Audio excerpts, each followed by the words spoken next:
हमारे मन में गंदे विचार क्यों आते हैं? हम नहीं चाहते पर फिर भी हमारे मन में गंदे विचार आते रहते हैं। लेकिन क्यों? मन ही हमारा सबसे बड़ा दोस्त है और मन ही हमारा सबसे बड़ा शत्रु है। जब हम अपने मन के हिसाब से चलते हैं तो मन हमें भटका देता है, और जब हम मन को संतुलित कर लेते हैं तो हम अपनी जिंदगी में सब कुछ पा लेते हैं। हम हमारे मन में आने वाले गंदे विचारों को रोकने की कोशिश करते हैं, और जितना हम रोकते हैं उतने ही ये विचार हमारे अंदर प्रवेश करते जाते हैं। आप जिस चीज से जितना दूर भागोगे उतना ही वो चीज आपको अपने पास लाएगी। इसीलिए उस चीज से भागो मत, उस पर संतुलन कायम करो।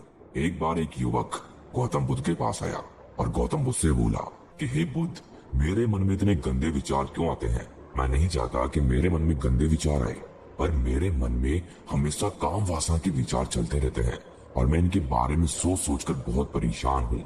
मेरी ऊर्जा और समय ये सब सोचने में ही नष्ट हो जाता है, और इन सब के विचारों की वजह से मैं कभी भी शांत नहीं रह पाता, और मैं हमेशा ही स्त्रियों को देखकर मोहित हो जाता हूँ, अपने आप को रोक ही नहीं पाता। बुद्ध मुस्कुराए और उन्होंने उस युवक से पूछा, क्या तुम्हें पता है ये काम वासना होती क्या है? फिर लड़के ने उत्तर दिया और कहा, बुद्ध, मैं ये तो नहीं जानता कि काम वासना होती क्या है, पर हाँ, ये जो भी है बहुत बुरी चीज है। फिर बुद्ध ने उस युवक से कहा कि सबसे पहले तो तुम्हें ये समझना है कि प्राकृतिक रूप से जो भी चीजें हमारे अंदर है वो बुरी नहीं है। हमारे जीवन में उसकी कुछ न कुछ जरूरत है। वासना कोई बुरी बात नहीं है, ये तो हमारे मन की एक भावना है जो हमें किसी न किसी चीज की कमी का एहसास करवाती है, और फिर हम उस चीज को पाने के लिए उस चीज की तरफ आकर्षित हो जाते हैं। जैसे अगर तुम्हारे पास धन की कमी है तो तुम में धन पाने की वासना उत्पन्न हो जाएगी। तो वासना कुछ और नहीं, बस एक प्रकार की कमी है जो कि एक प्रकार की जरूरत का एहसास है, और जब ये जरूरत शारीरिक हो तो हम इसे काम वासना कह देते हैं। युवक ने गौतम बुद्ध को कहा कि बुद्ध, मुझे काम वासना का मतलब तो समझ में आ गया, पर आप मुझे ये बताइए कि ये आती कहाँ से है, कैसे आती है ये? गौतम बुद्ध ने कहा कि काम वासना कहीं से आती नहीं है, ये तो हमारे अंदर ही होती है, और इसका होना तो जरूरी भी है, तभी तो मानव जाति का विस्तार होगा। युवक ने कहा, जब ये हमारे अंदर ही है और जरूरी भी है तो फिर लोग इसे गलत क्यों बोलते हैं? बुद्ध ने कहा कि यही तो समस्या है। लोगों ने काम वासना को गलत तरीके से सोच लिया है, इसे छिपाने की, दबाने की कोशिश करते हैं। काम वासना गलत नहीं है, बल्कि काम वासना का गलत तरीके से प्रयोग करना गलत बात है। लोग जिससे प्रेम करते हैं बस उसी के लिए जीने लग जाते हैं, उसे पाना ही अपना लक्ष्य बना लेते हैं और उसी के बारे में हमेशा सोचते रहते हैं, पर यह सब गलत है। बुद्ध ने युवक से कहा, क्या तुम्हें पता है जानवरों में भी काम वासना होती है? युवक ने उत्तर दिया, हाँ बुद्ध, जानवरों में भी काम वासना होती है, क्योंकि जानवर भी तो आखिर अपनी पीढ़ी को आगे बढ़ाएंगे। बुद्ध ने कहा, तो फिर हम जानवरों की काम वासना को गलत क्यों नहीं कहते? युवक ने कहा, मुझे नहीं पता महात्मा, आप ही मुझे बताइए। गौतम बुद्ध ने कहा कि जानवर अपनी काम वासना का प्रयोग आनंद प्राप्ति के लिए नहीं करते, वो तो सिर्फ संतान उत्पन्न करने के लिए काम वासना का उपयोग करते हैं। जानवरों को प्रकृति ने इतनी समझ नहीं दी कि वो काम वासना को अपने सुख का आधार बना सके, जबकि मनुष्य अपनी समझ के बलबूते पर प्रकृति में पाई जाने वाली प्रत्येक वस्तु को अपने सुख के लिए प्रयोग करता है। हम इंसानों ने ही काम वासना को अपने सुख का साधन बना लिया है, जबकि प्रकृति ने तो हमें अपने वंश को आगे बढ़ाने के लिए दिया था, लेकिन इंसानों ने इसे अपने जीवन का परम लक्ष्य बना रखा है, और इस तरह से काम वासना का बेलगाम हो जाना गलत है। युवक ने बुद्ध से पूछा, महात्मा जी, ये काम वासना हम पर हावी क्यों होती है, क्यों ये बेलगाम हो जाती है? तब गौतम बुद्ध ने कहा कि सुनो, अब जो मैं तुम्हें बताऊंगा उसे तुम ध्यान पूर्वक सुनना। काम वासना का सारा खेल तुम्हें समझ आ जाएगा, तुम्हें तुम्हारे सारे सवालों का जवाब मिल जाएगा, बस तुम्हें ध्यान से सुनकर समझना है। फिर गौतम बुद्ध युवक को बताना शुरू करते हैं कि एक बार की बात है, एक आश्रम में गुरु और उनके शिष्य रहा करते थे। शिष्य रोजाना आश्रम के बाहर स्थित गांवों में भिक्षा लेने के लिए जाते थे। उस आश्रम का एक शिष्य जिस गांव में भिक्षा लेने जाता था, उस रास्ते में एक नदी पड़ती थी। वो शिष्य रोज उसी रास्ते से भिक्षा लेने जाता था। एक दिन उस शिष्य ने देखा कि एक लड़का पेड़ के पीछे छिपा है। वो शिष्य उस लड़के के पास गया और उससे जाकर बोला, भाई, तुम इस पेड़ के पीछे छिपकर क्या देख रहे हो? लड़के ने कहा, अरे तुझे नहीं दिख रहा क्या कि मैं क्या देख रहा हूँ? तब शिष्य ने नदी की तरफ देखा तो वहाँ पर कुछ लड़कियां पानी भर रही थी। वो लड़कियां 14-15 साल की होगी। तब शिष्य ने उस लड़के से कहा, अरे भाई, वहाँ पर तो लड़कियां पानी भर रही है, इसमें छिपकर देखने वाली क्या बात है। तब वो लड़का शिष्य की तरफ देखकर उससे कहता है, अरे पागल, तुम्हें दिखाई नहीं दे रहा क्या कि कैसे ये परियां नदी से पानी निकाल रही है। जरा उनकी अदाओं को तो देखो, उनके कोमल शरीर को देखो, उनकी पतली कमर मटके को उठाते समय बल खाती है और उनके बाल उनकी कमर पर कैसे लहरा रहे हैं, मानो सुंदरता बिखरी पड़ी हो। शिष्य ने फिर नदी की तरफ देखा और इस बार वो शिष्य देखता ही चला गया। अभी तक तो उसे कुछ भी नजर नहीं आ रहा था और वो बिल्कुल निर्भय था। उसे किसी भी बात का कोई डर नहीं था। लेकिन अब वो छिपने लगा और उन लड़कियों को देखने लगा जैसे उसने कोई अपराध कर दिया हो। और जब वो छिपकर उन लड़कियों को देख रहा था तभी वो अचानक अंदर से कांप गया और उसने कहा, ये मैं क्या कर रहा हूँ? मैं जो कर रहा हूँ वो सही नहीं है, मुझे यहाँ से चले जाना चाहिए। और फिर वो जल्दी से वहां से चला गया। वो आश्रम पहुंच जाता है। आश्रम जाकर वो अपने कार्यों में लग गया। लेकिन जो अभी वो देखकर आया था वही उसकी आंखों के सामने बार बार आ रहा था। उसके मन में वही दृश्य चल रहा था। उसका मन वही सब कुछ देखने के लिए ललायित हो रहा था। उसका किसी भी काम में मन नहीं लग रहा था। सुबह होते ही वो रोज जल्दी ही भिक्षा के लिए आश्रम से निकल जाता और उस नदी के पास वाले वृक्ष के पास जाता जहाँ पर वो लड़का पहले से मौजूद रहता था। उसके साथ मिलकर लड़कियों को छुप छुप कर देखता था। अब उस शिष्य रोज ही ऐसा करने लग गया। ये उसके रोज का काम हो गया। अब उस शिष्य का मन किसी भी काम में नहीं लगता था। वो हमेशा ही किसी न किसी प्रकार के विचार में उलझा रहता। वो आश्रम के कार्यों को भी ठीक ढंग से नहीं कर पा रहा था। ना वो ठीक से सो पाता था, ना वो ठीक से खाना खा पाता था। उसका मन बेचैन सा रहता था। उसका मन बार बार उन लड़कियों के सौंदर्य को देखने के लिए ललायित हो उठता था। जब गुरु भिक्षा देते तब भी उस शिष्य का मन कई और विचारों में खोया रहता था। गुरु ने अपने शिष्य की इन हरकतों को भाप लिया था। तब एक दिन गुरु ने शिष्य को अपने पास बुलाया और कहा कि आज से मैं भी तुम्हारे साथ भिक्षा मांगने चलूंगा। तुम और मैं साथ साथ भिक्षा मांगने चलेंगे। तभी शिष्य ने गुरु को मना करते हुए बोला, नहीं गुरुदेव, आप परेशान क्यों हो रहे हो? मैं अकेला ही ठीक से भिक्षा मांग सकता हूँ। गुरु ने शिष्य से कहा कि ठीक है, तुम अकेले ही भिक्षा मांगने जाओ। शिष्य तुरंत वहां से भिक्षा मांगने के लिए निकल गया। शिष्य को जाने के बाद गुरु भी आश्रम से निकल गए और शिष्य का पीछा करने लगे कि वो कहाँ जाता है, किससे मिलता है। ये सब देखने के लिए उसके पीछे पीछे चलने लगे। थोड़ी दूर जाने के बाद गुरु ने देखा कि उनका शिष्य एक लड़के के साथ एक पेड़ के पीछे अपराधी की तरह छिपा हुआ है और छिपकर कुछ देख रहा था। गुरु भी अपने शिष्य के पीछे जाकर खड़े हो गए कि आखिर उनका शिष्य ऐसा क्या देख रहा है जिसे देखने के लिए वो पेड़ के पीछे अपराधियों की तरह छिपा पड़ा है। गुरु ने देखा कि उनका शिष्य पेड़ के पीछे छुपकर लड़कियों को देख रहा था जो कि नदी से पानी भर रही थी। तभी गुरु ने शिष्य को कहा कि शिष्य, क्या तुम इन लड़कियों से भी भिक्षा लोगे? अपने गुरु की आवाज सुनकर वो शिष्य घबरा गया और उसके पसीने छूटने लगे। वो थर थर कांपने लगा जैसे किसी चोर को चोरी करते समय रंगे हाथों पकड़ लिया हो।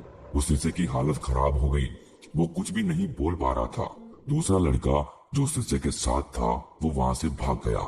शिष्य घबराया हुआ था। उसके मुंह से कुछ टूटे फूटे शब्द ही बाहर निकल रहे थे। वो अपने गुरु से नजरें भी नहीं मिला पा रहा था। गुरु ने शिष्य की तरफ देखा और कहा कि मेरा शिष्य तो निर्भय था, उसे तो किसी भी चीज का डर नहीं था, लेकिन ये क्या, तुम तो डर के मारे कांप रहे हो। शिष्य ने गुरु से कहा कि मुझे माफ कर दो गुरुदेव, मेरा इसमें कोई दोष नहीं है। उस लड़के ने मुझे बहका दिया था, लेकिन आपसे मैं वादा करता हूँ कि आज के बाद मैं ऐसा कभी दोबारा नहीं करूंगा। मुझे माफ कर दो गुरुदेव। गुरु ने शिष्य से कहा कि कोई बात नहीं, पर इस बात का तुम ध्यान रखना कि हम जैसी संगति करते हैं वैसा ही फल हमें प्राप्त होता है। हम जैसी संगति करते हैं उसके विचार हमारे अंदर प्रवेश करते हैं। इसीलिए अच्छी संगति करो जिससे तुम्हारे अंदर अच्छे विचारों का प्रवेश हो। फिर गुरु और शिष्य आश्रम लौट आए और शिष्य फिर से आश्रम के कार्यों पर ध्यान देने लगा। उसने उस रास्ते को छोड़ दिया और दूसरे रास्ते से जाने लगा। वो अपने काम को ध्यान से करता, लेकिन धीरे धीरे उसके अंदर क्रोध उत्पन्न हो गया और फिर वो दूसरे शिष्यों पर क्रोध करने लगा। वो बेचैन रहने लग गया। अब वो सही समय पर भोजन भी नहीं करता था। वो भोजन भी बहुत कम खाता था। एक रात गुरु उस शिष्य के पास आए और उससे बोले कि अब तक तुमने कितनी बार अपना वादा तोड़ दिया। ये सुनकर शिष्य अपने गुरु के चरणों में गिर गया और रोने लगा। रोते रोते ही उसने गुरु से कहा कि गुरुदेव, मैं कई बार अपना वादा तोड़ चुका हूँ, फिर वादा कर लेता हूँ, लेकिन हर बार मैं वादा तोड़ देता हूँ। मेरा मन मेरे नियंत्रण में है ही नहीं। मैं बहुत कोशिश करता हूँ कि मैं अपने मन से सारे बुरे विचारों को निकाल दूं, लेकिन मैं चाहकर भी ऐसा नहीं कर पा रहा हूँ। फिर गुरु ने शिष्य को कहा कि चलो मेरे साथ। गुरु शिष्य को आश्रम के बगीचे में लेकर गए और शिष्य से कहा कि देखो यहाँ पर कुछ नालियां बनी हुई है जिससे नदी का पानी इन पौधों तक आ रहा है और ये पानी एक निरंतर बहाव से आ रहा है। क्या तुम इस पानी के बहाव को रोक सकते हो? शिष्य ने कहा कि हाँ गुरुदेव, मैं इस बहाव को रोक सकता हूँ। फिर शिष्य ने मिट्टी उठाकर उस नाली में डाल दी। वो पानी थोड़ी देर के लिए रुक गया और फिर थोड़ी देर बाद उस रेत के ऊपर से पानी आ गया। गुरु ने शिष्य से कहा, अरे ये क्या, ये तो पानी रुका ही नहीं। फिर शिष्य ने कुछ कंकड़ पत्थर उठाकर उस नाली में डाल दिए और फिर थोड़ी देर के लिए पानी रुक गया, लेकिन फिर थोड़ी देर बाद ही उन कंकड़ पत्थर के ऊपर से पानी निकल आया। फिर गुरु ने कहा कि शिष्य, ये क्या हुआ, पानी तो फिर से आ गया। तुम तो बोल रहे थे कि तुम इसे रोक दोगे। क्या हम किसी काम को रोकना चाहे तो क्या हम उसे रोक नहीं सकते? तब शिष्य ने कहा, कोई बात नहीं गुरुदेव, मैं इस पानी को तो आपको रोक के दिखाऊंगा। फिर वो शिष्य एक बड़ा सा पत्थर लेकर आया और उस नाली पर डाल दिया और पानी रुक गया। फिर शिष्य ने गुरु से कहा कि देखा गुरुदेव, मैंने कहा था ना कि पानी को मैं रोक दूंगा। मैंने पानी को रोक दिखाया, आपकी बात मैंने पूरी कर दी। गुरु मुस्कुराए और बोले, अच्छा जरा ध्यान से देखो, पानी रुक गया क्या? वो तो पीछे की नाली तोड़कर बाहर आ गया और अगल बगल से बह रहा है। और ध्यान से देखो तो इस पत्थर के आगे भी आ गया और ये पानी अपना रास्ता बदल कर फिर से आगे की तरफ बह जाएगा। और फिर थोड़ी देर बाद ऐसा ही हुआ। फिर गुरु ने शिष्य को समझाया कि तुम्हारे साथ भी तो ऐसा ही चल रहा है। तुम बार बार प्रयास कर रहे हो, बड़े से बड़ा प्रयास कर रहे हो, पर हर बार तुम्हारा प्रयास टूट रहा है और ये हमेशा टूटता ही रहेगा। तुम कितना भी बड़ा पत्थर रख लो, लेकिन पानी तो अपना रास्ता बना ही लेगा। ये सब देखकर शिष्य निराश हो गया। फिर शिष्य ने गुरु से कहा कि हे गुरुदेव, क्या कोई तरीका नहीं है जिससे मैं इन गंदे विचारों से बाहर निकल सकूं और ये मेरे मन में आए ही नहीं। गुरु शिष्य को एक नदी के पास ले गए जहाँ से उस बगीचे में पानी आ रहा था।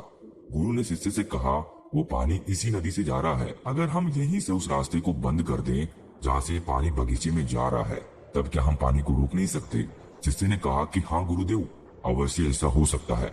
मैं इस पानी को यहीं से बंद कर देता हूँ, तब आगे की नाली में पानी जाएगा ही नहीं और फिर बगीचे में पानी जाएगा ही नहीं। फिर शिष्य ने नदी से जाने वाले रास्ते को बहुत मेहनत करके पत्थर और मिट्टी डाल डालकर बंद कर दिया और गुरु से कहा कि गुरुदेव, मैंने पानी को बंद कर दिया है, अब ये पानी बगीचे में जाएगा ही नहीं। तब गुरु ने कहा कि शिष्य, अगर पानी बगीचे में नहीं जाएगा तो पेड़ पौधों को पानी कहाँ से मिलेगा? उन पेड़ पौधों को तो पानी की आवश्यकता है और उन पेड़ पौधों में कुछ पेड़ पौधे तो ऐसे हैं जिनको रोज पानी की आवश्यकता है। वो तो मुरझाकर मर ही जाएंगे, उनका क्या होगा? पानी तो हमें खोलना ही होगा। शिष्य ने गुरु की बात सुनकर वापस नदी से जाने वाले पानी का रास्ता खोल दिया। तब गुरु ने शिष्य से पूछा, शिष्य, अगर हम इस नदी के पूरे पानी को बगीचे की तरफ मोड़ दें तो क्या होगा? तब शिष्य ने जवाब दिया कि गुरुदेव, वहाँ पर जितने भी पेड़ पौधे हैं वो गलकर नष्ट हो जाएंगे, वहाँ पर कुछ नहीं बचेगा।